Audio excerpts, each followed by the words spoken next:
we're seeing people come back to more natural ways.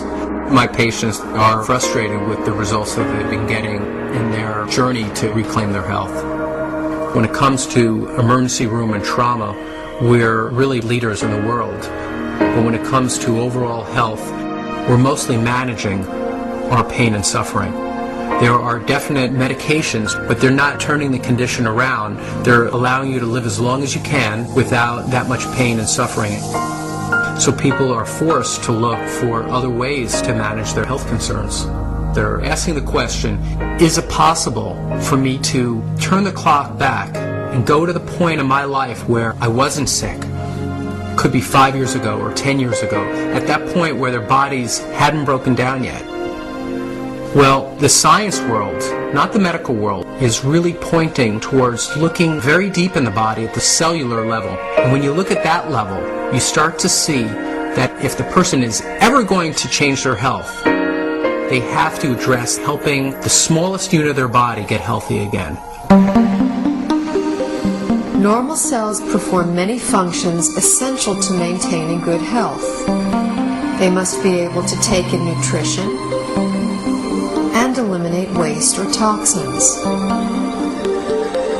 Normal cells must defend themselves from intruders like unfriendly bacteria, fungi, viruses, and free radicals, and repair the damage done by them.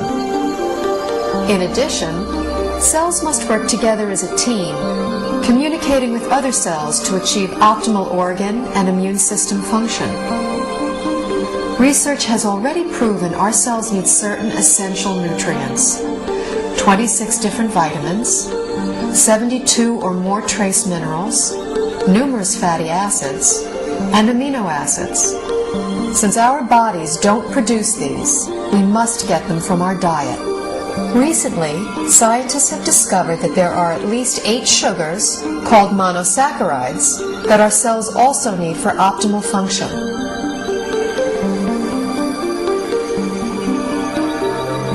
Inside cells, these sugars combine with protein strands and form complex structures called glycoforms.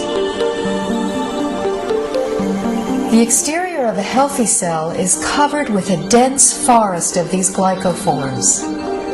Glycoforms can exchange infinite combinations of information depending on their shape and charge.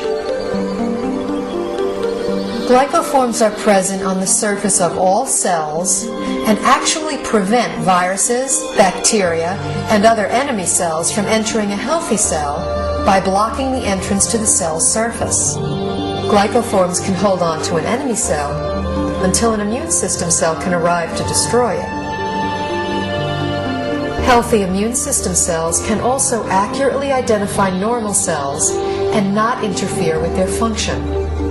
Cells covered with glycoforms enable clear and accurate cell-to-cell and system-to-system communication, creating an information superhighway within the body.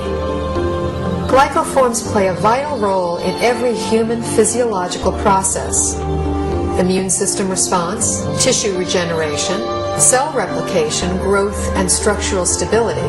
They are even responsible for the attraction of sperm cells to an egg cell surface to foster fertilization. When a cell does not receive the nutrition it needs, it cannot produce energy, and it really loses its function. Healthy cells don't function optimally without glyconutrients. That's all there is to it. We now know how important these 8 sugars are to human health. The problem is, only 2, glucose and galactose, are readily available in our modern diets. A fraction of these other 6 sugars can be gotten through diet, but modern agricultural methods, food processing, widespread use of toxic pesticides and chemical fertilizers have all but eliminated them from our food supply.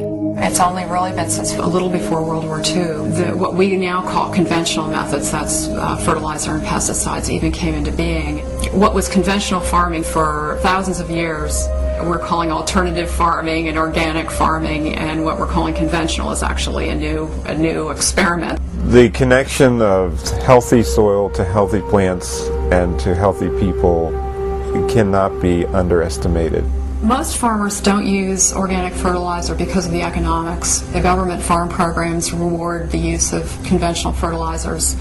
And then also many farmers grow for big agribusiness companies. When you're dealing in mega farms, the ideal crop is to pick the entire crop one day, get the pickers out of the field, get the money out, plow it down and put another crop in. That's like the perfect scenario.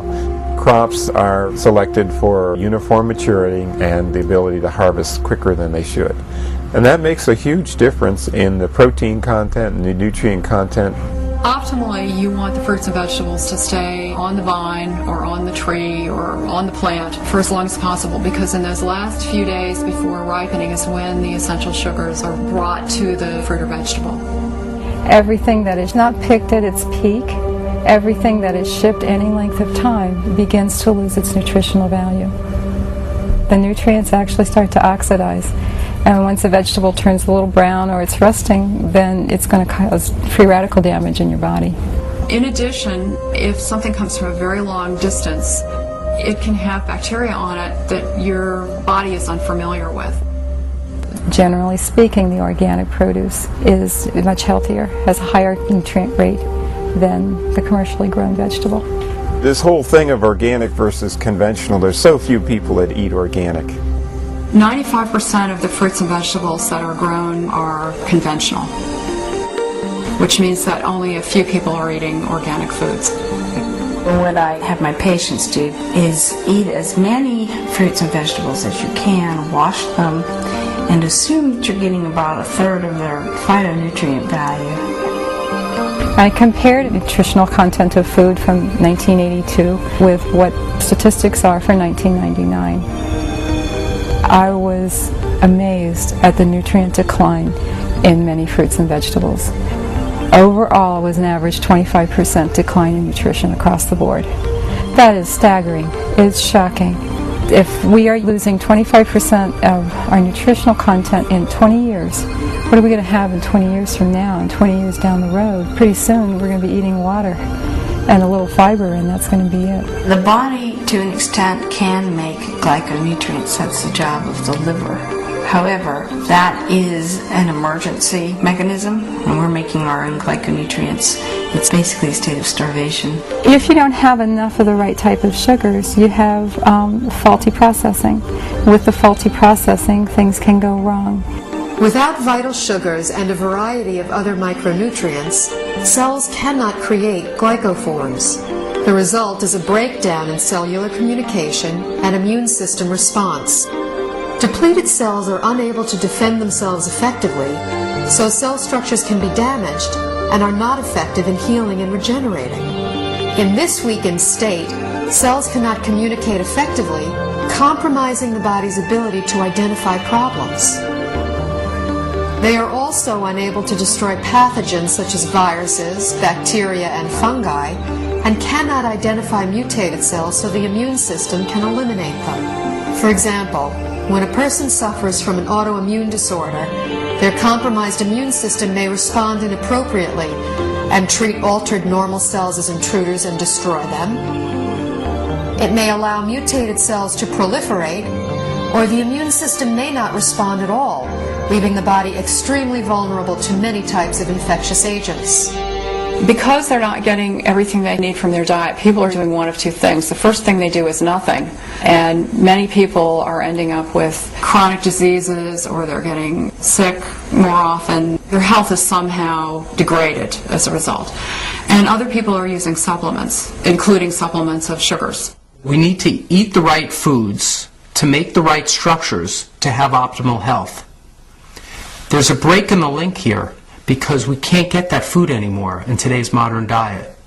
Therefore, there's a need to supplement with a type of nutrient called a glyconutrient. When I first learned about these glyconutrients, the concepts made sense to me, but I was very skeptical about using them. It seemed like there were a lot of people making claims that it could help with all different sorts of health conditions. And anytime I see that, I throw my hands up and I say, you know, that this can't be true. The big shift for me was seeing how many different countries were researching this. The University of Oxford have their own glycobiology institute where they were studying this as early as the late 1980s. countries all over the world, Japan, Germany, Switzerland, Finland, New Zealand, Australia, were looking at these nutrients and their clinical application, as well as in the United States at Johns Hopkins, MIT, University of California, Irvine.